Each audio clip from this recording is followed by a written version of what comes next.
හරි සුබ සන්ධ්‍යාවක් ප්‍රාර්ථනා කරනවා මේ වීඩියෝ එකත් එක්ක එකතු වෙලා ඉන්න සියලුම දෙනාට. මම අද Facebook එකේ උඩ පහළ යද්දී දැක්කා A-level පටන් ගෙන තියෙනවා. ඉතින් මම ඒත් එක්කම දැක්කා මේ A-level සංයුක්ත ගණිතය ශුද්ධ ගණිතය පේපර් එකේ ස්ක්‍රීන්ෂොට්ස් ටිකක් තියෙනවා නිවුස් ෆීඩ් එකේ. ඉතින් මම දන්නේ නැහැ මේ කාගේද කියලා. ඉතින් මම ක්‍රෙඩිට් එක දෙන්න මම කාගේද කියලා දන්නේ නැහැ. ඒක හින්දා මේක අයිතිකාරයට ක්‍රෙඩිට් එක යනවා. ඇනොනිමස් අයිතිකාරයට. ඉතින් මට ආසාවක් ඇති වුණා මේක හදන්න as usual. මම A level කරලා දැන් අවුරුදු 15ක් විතර 15ක් වෙනවා. ඒත් මම අර මේ වගේ නිකන් රැන්ඩම්ලි එක එක ගණන් දැක්කම ඒ ලෙවල් විතරක් නෙමෙයි එක එක ගණන් දැක්කම ඉතින් හදන්න ආසාවක් තියෙනවා. ඉතින් මං හිතුවා මම හදන ගමන් මේක වීඩියෝ කරලා මේ YouTube එකේ දැම්මොත් මේකෙන් ප්‍රයෝජනයක් ගන්න එක්කෙනෙක් දෙන්නෙක් හරි ඉන්න පුළුවන් වෙයි කියලා. ඒත් මම හදන්න කලින් පොඩි ඩිස්ක්ලේම එකක් දෙනවා. ඒ තමයි මම ගණිත ගුරුවරයෙක්වත් එහෙම ට්‍රේන්ඩ් ප්‍රොෆෙෂනල් කෙනෙක්වත් මාකින් ස්කීම් එකක් ෆලෝ කරන කෙනෙක්වත් නෙමෙයි. මං මේ හුදෙක්ම මගේ ෆන් එකට හදන එකේ වීඩියෝ රෙකෝඩිං එක තමයි පබ්ලිෂ් කරන්නේ. මම ඇත්තටම පබ්ලිෂ් කරයිද දන්නේ නැහැ. පබ්ලිෂ් කරොත් කරන්නේ. ඒක හින්දා මාව කවුන්ටබල් කරන්න එපා කිසිම දෙයකට. මේක හුදෙක්ම ෆන් එක්සසයිස් එකක් මට. හරි අපි දැන් කාලය ගන්න නැතුව මම ගාන හදන්න යන්නම්. මම එක්ස්පලේන් කරගෙනම හදන්නම්. මේකේ පළවෙනියටම කියනවා x කියන්නේ තාත්වික සංඛ්‍යා කුලකයට අයත් එලිමන්ට් එකක් කියලා. ඉතින් මේ වගේ මම කියන්නේ මේ වගේ ගණන් හදද්දි මේ දත්ත දැන් x කියන එක කෙනා තාත්වික සංඛ්‍යා කුලකයට අයත් කියන වගේ දත්ත නිකන් අහක දාන්න එපා. මේවා වැදගත් දත්ත. හරිද? x අයත් තාත්වික සංඛ්‍යා කුලකයට fx කියන්නේ fx කියන ශ්‍රිතය සමීකරණය නෙමෙයි. ඒක අතුළු විදියා ගන්න. fx කියන්නේ ශ්‍රිතයක්. x වර්ගය ඍණ 2kx ඍණ k වර්ගය ධන 1 කියන මේ වර්ගජ ශ්‍රිතය quadratic expression එක quadratic function එක තමයි දීලා තියෙන්නේ. ඊට අමතරව කියනවා k කියන එක්කෙනත් තාත්වික සංඛ්‍යා කුලකයට අයත් වෙනවා කියලා. දැන් මේක මේවා වැදගත් දත්ත. හරිද? ඊට පස්සේ කියනවා දෙවෙනි පේලියේ fx සමානයි බිඳුව සමීකරණයට ශුන්‍ය නොවන තාත්වික හා ප්‍රබින්න මූල දෙකක් ඇති බව පෙන්වන්න. දැන් අපි මේ ශ්‍රිතය පාවිච්චි කරලා මේකේ සමීකරණයට යනවා. වර්ගජ ශ්‍රිතයක සමීකරණය කියන්නේ x අක්ෂයට ඉරක් ඒ කියන්නේ මේක බිඳුවට සමාන කරනවා කියන එක. ඒකයි සමීකරණය කියන්නේ. හරිද? එතකොට අපි කරන්නේ මේක බිඳුවට සමාන කරලා ඊට පස්සේ මූල ගැන තමයි අහන්නේ. එතකොට මූල ගැන ඩිස්ක්‍රිප්ෂන් එකක් දෙන්න පුළුවන් ටූල් එකක් තමයි. ඒ කියන්නේ මූල කියන්නේ මූල මොන වගේද හැසිරෙන්නේ කියලා කියන ටූල් එකක් පාවිච්චි කරන්න පුළුවන් ටූල් එකක් තමයි විවේචකය කියන්නේ. ඉංග්‍රීසියෙන් අපි කියනවා ඩිස්ක්‍රිමිනන්ට් කියලා. ඩිස්ක්‍රිමිනේෂන් කියන්නේ ඉතින් ඒ කියන්නේ මූල ඩිස්ක්‍රිමිනේට් කරලා බලනවා මොන වගේද කියලා. ඒ කියන්නේ විවේචකය ධන වුණොත් එහෙම තාත්වික ප්‍රබීන මූල දෙකක් තියෙනවා. විවේචකය සමාන වුණොත් එහෙම තාත්වික සමපාත මූලයක් තියෙනවා. විවේචකය ඍණ වුණොත් එහෙම තාත්වික මූල නැහැ කියලා කියනවා. ඒ කියන්නේ අතාත්වික මූල විතරක් තියෙනවා කියලා. ඒක මැජික් නෙමෙයි.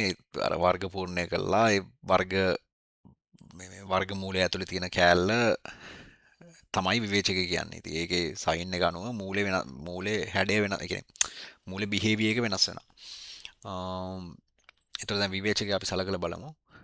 ඩෙල්ටා f ඩෙල්ටා කියන්නේ විවේචකයට තියෙන සයින් එක f කියන්නේ ෆන්ක්ෂන් එකේ නම සමානයි x සංගුණකයේ x ගේ සංගුණකයේ වර්ගය කියන්නේ ඍණ 2k ගේ වර්ගය ධන නෑ ඍණ 4 වතාවක් x වර්ගයේ සංගුණකයේ වර්ගය වතාවක්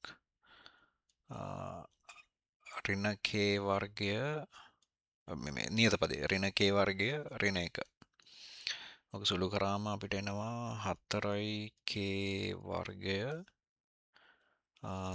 ධන 4k වර්ගය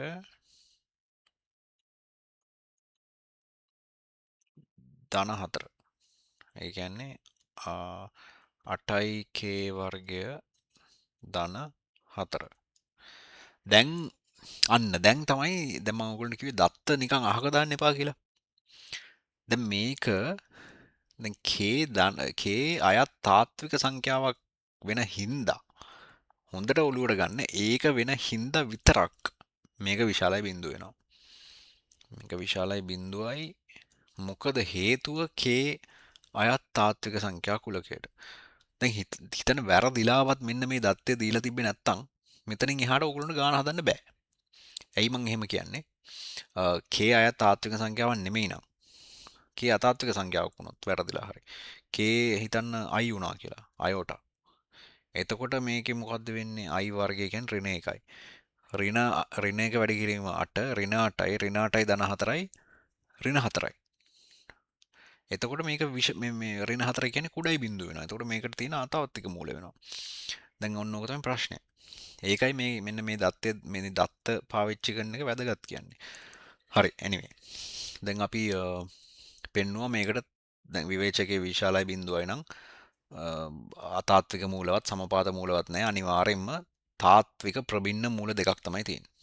ඊට අමතරව මේකේ කියනවා තමයි සටල් පොයින්ට් එක ශුන්‍ය නොවනවා කියලාත් පෙන්වන්න කියලා. ඒ කියන්නේ මෙන්න මෙහෙම දැන් අපි ශ්‍රිතය ඇන්දොත් එහෙම ශ්‍රිතයේ ස්කෙච් එකක් ඇන්දොත් එහෙම ශුන්‍ය කියන්නේ මේකනේ x සමානයි බිඳුව කපනවා කියන එක. දැන් අපි දන්නවා මේක අනිවාර්යයෙන්ම සමපාත මූල නැහැ. ඒ කියන්නේ එක මූලයක් විතර නෙමෙයි කපන්නේ.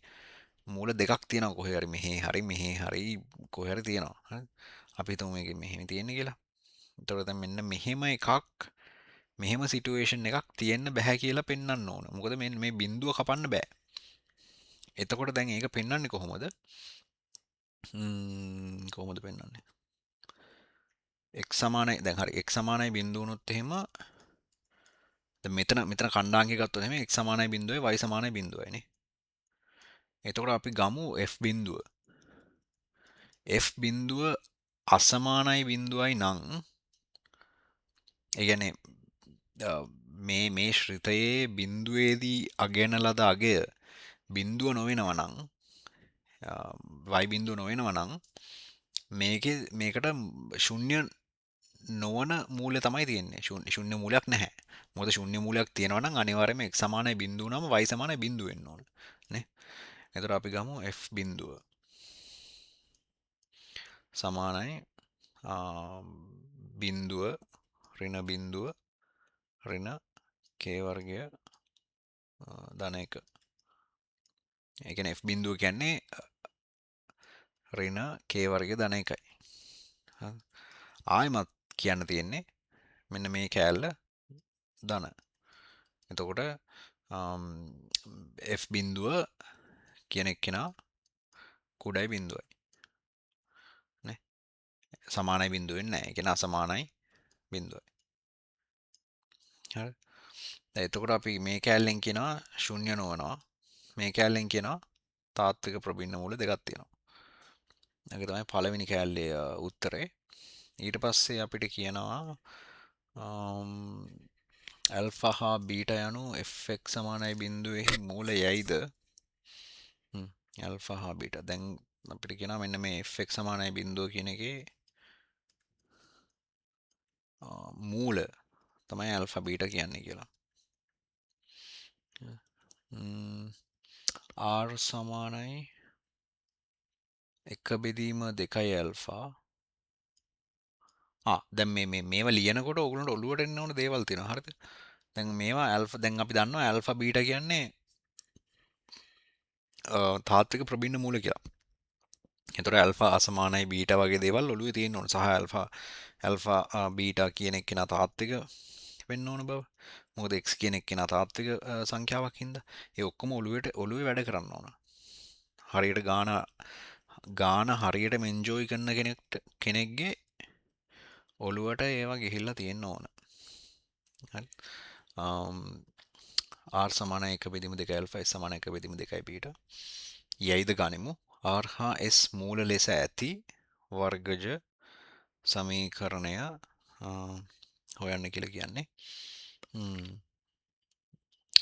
දැන් මේක අප්‍රෝච් කරන්න පුළුවන් කන්වෙන්ෂනල් මෙතඩ් එකක් තියෙනවා. අර ඇල්ෆා හා බීටා වර්ග මොකද්ද මේ මූල වන වර්ගජ සමීකරණය x ඍණ ඇල්ෆා x ඍණ බීටා සමානයි 0 කියන එක.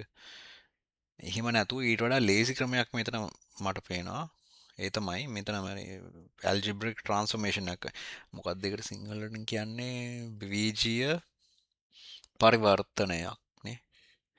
මොකක් හරි එහෙම එකක් කරන්න පුළුවන් මේ කියන්නේ ට්‍රාන්ස්ෆෝමේෂන් එක. ඒක තමයි මේක අපිට ලියන්න පුළුවන්. මේ මූල වෙන වෙනම තියෙන හින්දා. ඒ කියන්නේ ඇල්ෆායි බීටායි වෙන වෙනම තියෙන හින්දා. ඇල්ෆා සමානයි 1 බෙදීම 2r කියලා ලියන්න පුළුවන්. බීටා සමානයි 1 බෙදීම 2s කියලා ලියන්න පුළුවන්. දැන් මේ ඇල්ෆා බීටා කියන්නේ x විචල්්‍ය වෙච්ච වර්ගජ සමීකරණයේ මූල. මේ RS කියන්නේ අපි අලුතෙන් හොයන්න ඕන වර්ගජ සමීකරණයේ මූල. අපි කියමු එක t කියලා. t විචල්්‍ය වෙච්ච කියලා. එතකොට අපිට මේ දෙක පාවිච්චි කරලා ලියන්න පුළුවන්. මෙහෙම ලියන්න මේ මම මේ ආයමත් කියන්නේ මේ මාකින් ස්කීම් එකක් නෙමෙයි. මම මේ එක්ස්ප්ලেইন කරනවා විතරයි. මම හදන විදිය. අපිට මේක ලියන්න පුළුවන් generally x සමානයි 1 බෙදීම 2t කියලා. නේ? මේක තමයි ට්‍රාන්ස්ෆෝමේෂන් එක. එතකොට අපි දැන් හොයලා බලමු f 1 බෙදීම 2t. ඒ කියන්නේ මෙන්න මේ x තියන තැන් වලට 1 බෙදීම 2t දාලා ලියනවා. 1 බෙදීම 2t ගේ වර්ගය ඍණ 2k බෙදීම 2t ඍණ k වර්ගය ධන 1. දැන් ඔක සුළු කරාම අපිට එනවා සමාන බිඳුවයි. සුළු කරාම එනවා 4යි t වර්ගය k වර්ගය ධන 1 ඊට පස්සේ ධන 4යි kt මේ මැද පදය මම මේ ඔක්කොම 4යි t වර්ගයෙන් වැඩි කරන් යනවා. හරිද? ඊට පස්සේ ඍණ 1 සමානයි බිඳුවයි. දැන් මේ t කියන්නේ ඩමි වෙරියබල් කියන්නේ මොකක්ද ඒක කියන්නේ ඩමි වෙරියබල් එකට? නිකන් t කියන්නේ නිකන් අතින් දාපු වෙරියබල් එකක් නේ අපි. දැන් මූලවන වර්ගජ සමීකරණය නැහන්නේ. දැන් මෙතන t කියන්නේ ජෙනරල් වේරියබල් එකක්. ඉතින් ඒක අපිට ඕන එකක් දාන්න පුළුවන්. අපි x කියලා දාමු ඒකට. 4යි k වර්ගය ධන 1යි x වර්ගය ධන 4යි kx ඍණ 1 සමානයි බිඳුව. දැන් ඔක තමයි r සහ s මේක නේද? හරි ඔව් ඒක තමයි. වර්ගජ සමීකරණය වෙච්ච මේ r සහ s මූල වෙච්ච වර්ගජ සමීකරණය. ඊට පස්සේ අපිට කියනවා r ඍණ s ගේ මාපාංකය සමානයි මේක කියලා පෙන්වන්න කියලා. මම මේක පොඩ්ඩක් යටට ගන්නවා. දැන් rs කියන්නේ දැන් අපි ඒකේ පොඩ්ඩක් දාලා සටහනක් ඇඳුවොත් rs කියන්නේ මේක r වෙලා මේක s වෙන්නත් පුළුවන් මේක r වෙලා මේක s වෙන්නත් පුළුවන් මේ මාපාංකයක් දුන්නම මේක අහන්නේ කෙලින්ම මෙන්න මේ ඩිස්ටන්ස් එක. මේ මූල දෙක අතර තියෙන දුර නේ. දුරේ වැලියු එක අගය මාපාංකය. හරි. එතකොට දැන් r ඍණ s කියන එක්කෙනා අපිට ලියන්න පුළුවන් r ඍණ s කියන එක්කෙනාගේ වර්ගය ගත්තොත් එහෙම ඕක සමාන වෙනවා r වර්ගය ධන s වර්ගය ඍණ 2යි rs නේ. ඒ කියන්නේ r වර්ගය ධන s වර්ගය කියන්නේ r ධන sk වර්ගය ඍණ 2යි rs. ඊට මෙතන තව ඍණ 2යි rs එකක් තියෙනවා. ඒ කියන්නේ r ධන sk වර්ගය ඍණ 4යි rs. දැන් මේකනේ rs මේ මූල වෙච්ච සමීකරණය. ඕකෙන් අපිට r ධන s ගන්න පුළුවන්. ඍණ x ගන්න x පදේ මේ සංගුණකය 4k බෙදීම x වර්ගයේ සංගුණික 4යි k වර්ගය ධන 1. ඒ කියන්නේ ඍණ k බෙදීම k වර්ගය ධන 1.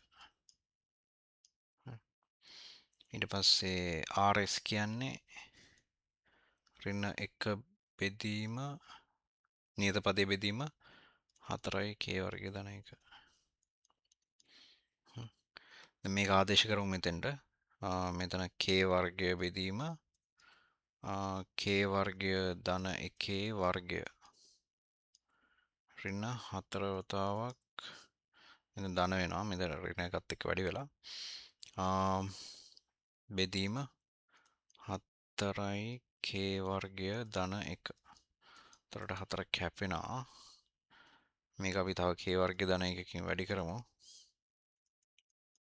එතකොට එනවා අපිට 2යි k වර්ගය ධන 1 බෙදීම k වර්ගය ධන 1 වර්ගය. දැන් මේ r ඍණ s ගේ වර්ගයනේ අපි හොයාගත්තේ.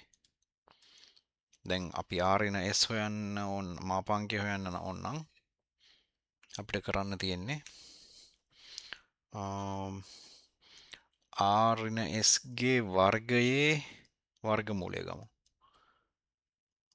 මොකක් හරි සංඛ්‍යාවක වර්ගයේ වර්ගමූලයේ අර්ථ දැක්වීම තමයි මාපාංක නම්බර් 1 කියන්නේ. එතකොට මේකේ r ඍණ s ගේ මාපාංකය සමානයි මේකෙත් අපි මුල් එකේ මාපාංකය මෙහෙම ගන්න ඕන හරිනම් හරිද?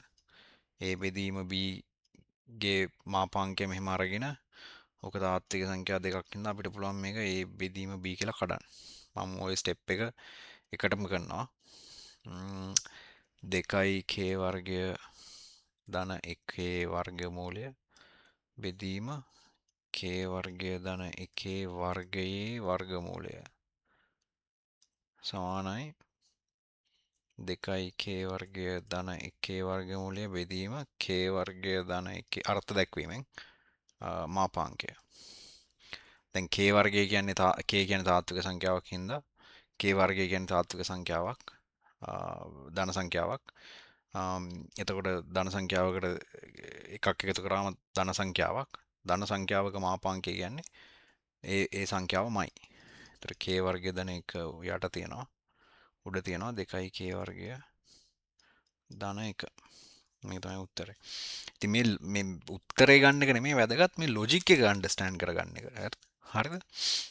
ඒක ඔළුවේ තියාගන්න. දැන් මේවා මේ එන විදිය මම මේ ප්‍රොනවුන්ස් කර යන්නේ මේ ලොජික් එක වැදගත් හින්දා. ඊට පස්සේ කියනවා y සමාන x ඝනය මොකක් හරි ශ්‍රිත දෙකක් දීලා තිනවා. ප්‍රස්ථාරවල ඡේදන ලක්ෂ දෙක අතර තිරස්තුර. මේ ගාන ඇත්තට මාර ගති ගානක්. මොකද කන්සෙප්ට්ස් කීපයක් එකට දාලා තියෙනවා. මොකද දැන් මම දැක්කා මෙතන කුලක කෙනෙක් කොහොමත් තියෙනවා. ඒක සෙට් නොටේෂන් එක. ඊට පස්සේ මෙතන වර්ගජ සමීකරණ වර්ගජ ශ්‍රිතය මෙතන මේ ඇල්ජිබ්‍රික් ට්‍රාන්ස්ෆෝර්මේෂන් දීලා තියෙනවා. ඊට පස්සේ මාපාංක දීලා තියෙනවා. ඊට පස්සේ ඇල්ජිබ්‍රික් මැනිපියුලේෂන් මේ RNS වර්ගයේ ඒවා හදාගන්න එක. ඊට පස්සේ දැන් මෙතන පොඩි සරල රේඛාවේ නෙමෙයි සරල රේඛාව නෙමෙයි ලීනියර් ඇල්ජිබ්‍රා. හැබැයි ඔයගොල්ලෝ දන්නේ සරල රේඛාව A level කරන අය විදියට. ඒකේ ඉන්ඩිරෙක්ට්ලි යූස් වෙලා තිනවා මෙතන මේ ඡේදන ලක්ෂයක් හොයන්න කියන තැන. මොකද ඡේදන ලක්ෂයක් කියන්නේ සමගාමී. දැන් මේක සමගාමී සමීකරණ ආකාරයට විසඳුවම මෙන්න මේ සමීකරණ දෙක ඒකේ සොලියුෂන් එක තමයි ඔය ඡේදන ලක්ෂයක් කියන්නේ. ඒ කියන්නේ ඕගොල්ලෝ දන්න විදිහට කිව්වොත් එහෙම සරල රේඛා දෙකක් ඡේදනය ඒ කියන්නේ සරල රේඛා දෙකකට තියෙන එක සොලියුෂන් එකක් තමයි ඡේදන ලක්ෂය කියන්නේ. තව සොලියුෂන්ස් තියෙනවා. එකක් තමයි no solutions කියන එක කන්ඩිෂන් එක. ඒ කියන්නේ සරල රේඛා දෙකක් සමාන්තරයි නම් ඒකට සොලියුෂන්ස් නැහැ. ඒ වගේම සරල රේඛා දෙකක් මේ එක මත පිහිටනවා නම් ඒකට ඉන්ෆයිනයිට්ලි මෙනි සොලියුෂන්ස් තියෙනවා. ඉතින් ඕවා තමයි අවස්ථා තුන. දැන් සරල රේඛාවේ ජෙනරලයිසේෂන් එකක් තමයි ලීනියර් ඇල්ජිබ්‍රා කියන්නේ. ලීනියර් කියන්නේ මම මේ අනවශ්‍ය දේවල් එක්ස්ප්ලেইন කරනවා ඔයගොල්ලන්ට මේ වෙලාවේදී. හැබැයි කොහොම හරි ඔයගොල්ලන්ට කරන්න තියෙන්නේ මෙන්න මේ ශ්‍රිත දෙක. දැන් අපි ශ්‍රිත දෙක අඳිමුකෝ. නිකන් දල වශයෙන් හරියටම අඳින්න ඕනේ නැහැ නේ මේක. දැන් x ඝනයක්නේ තියෙන. x ඝනයක් කියන්නේ ඔඩ් ෆන්ක්ෂන් එකක්. ඒ කියන්නේ x වර්ගයේ වගේ ඒවනම් මෙහිම යන්නේ. x ඝනය වගේ ඒවනම් මෙහිම මේ ඒසිමෙට්‍රික් යන්නේ. හරි. දැන් එතකොට මේ ෆංක්ෂන් එක වෙන්න පුළුවන් නිකන් අපි දල වශයෙන් අඳමු මෙහෙම එකයි ඊට පස්සේ කොහොමද මෙහෙම එකයි කොහොම හරි අඳිමුකෝ. එතකොට මෙන්න මේ ඡේදන ලක්ෂ දෙක කියන්නේ මේකයි මේකයිනේ. එතකොට මෙන්න මේකේ දුර අහන්නේ. එතකොට ඡේදන ලක්ෂ හොයන්න පුළුවන් අපිට මෙන්න මේ දීලා තියෙන සමීකරණ දෙක සමාන කරොත් එහෙම. කියන්නේ මේ මොකද්ද මේ දීලා තියෙන්නේ x ඝනය මේක යටට ඇදලා ගන්නවා.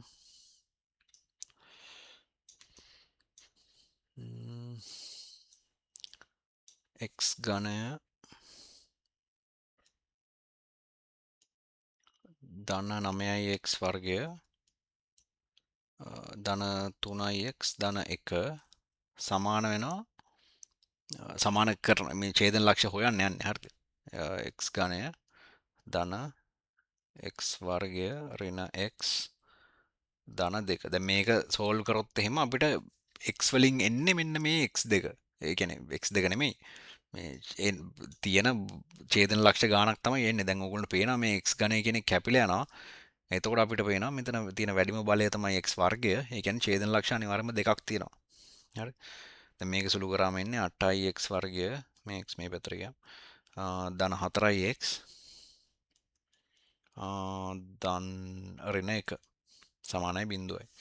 දැන් මේක සුළු කරොත් එහෙම එන්නේ ඡේදන ලක්ෂ දෙක. මොකක්ද කියන එක. හැබැයි සුළු කරන්න නෙමෙයිනේ කියලා තියෙන්නේ. ඡේදන ලක්ෂ දෙක අතර තිරස් දුර අහන්නේ. දැන් අන්න ඔලුවට යන්න ඕන කෑල්ල දැන්. මෙන්න මේක. දැන් අපි මෙන්න අපෝහනය කරන්න කියලාමයි තියෙන්නේ. ඒ කියන්නේ කලින් ඒක යූස් කරන්න ඕන අනිවාර්යෙන්ම. ඒතර මෙන්න මේක යූස් කරන්න ඕන. හරි. මේක ඇත්තටම මා ලස්සන ගානක්. දැන් RNS RNS කියන්නේ මොනවද? RS කියන්නේ මූල දෙක. දැන් මෙතනත් මූල දෙක. හරිද? මූල ඒ කියන්නේ මේ සමීකරණේ මේ වර්ගජ සමීකරණේ මූල දෙක තමයි මේ තියෙන්නේ. හරිද? එතකොට මේකේ මේක අපි එක්ස්ප්‍රෙස් කරගන්න ඕන අර කලින් R හා S මේ මූල වූ වර්ගජ සමීකරණය විදියට. මොකක්ද ඒ වර්ගජ සමීකරණය? 4යි මොකක්ද දෙක? කෝයි. මෙතෙන් 4යි k වර්ග මෙන්න මේ විදියට ඒක එක්ස්ප්‍රෙස් කරගන්න ඕන. ඒතර අපි සංගුණක සමාන කරොත් එහෙම අපිට පේනවා 4යි k කියන්නේ x ගේ සංගුණකය සමාන කරොත් 4යි k කියන්නේ 4යි කියන්නේ k සමාන 1යි. ඒතර මෙන්න මේ සමීකරණේ k සමාන 1 ආදේශ කරාම අපිට මෙන්න මේ සමීකරණය ලැබෙනවා නේ. එතකොට අපි කොහොමද දුර ගන්නෙ? k සමාන 1යි කියලා අපි දන්නවනේ. එතකොට ඒකෙන් කියන්නේ මූලවල වෙනස RNS මූල වෙන වෙනසේ මාපංකය කියන්නේ මේ දෙක අතර දුරනේ. ඒතර RNS ගේ මාපංකය කියන්නේ දෙක වතාවක් 1 වර්ගය ධන 1 වර්ගමූලය බෙදීම 1 වර්ගය ධන 1. ඒ කියන්නේ මූල 3 බෙදීම 2යි. ලස්සන ගාන. ඒ කියන්නේ ඒක හොඳට ඩිසයින් කරලා තියෙනවා. ඒ ගාන. හරි. ඉතින් ඔක තමයි පළවෙනි ගානේ පළවෙනි කොටස. මම දෙවෙනි කොටසට වෙනම වීඩියෝ එකක් දාන්නම්.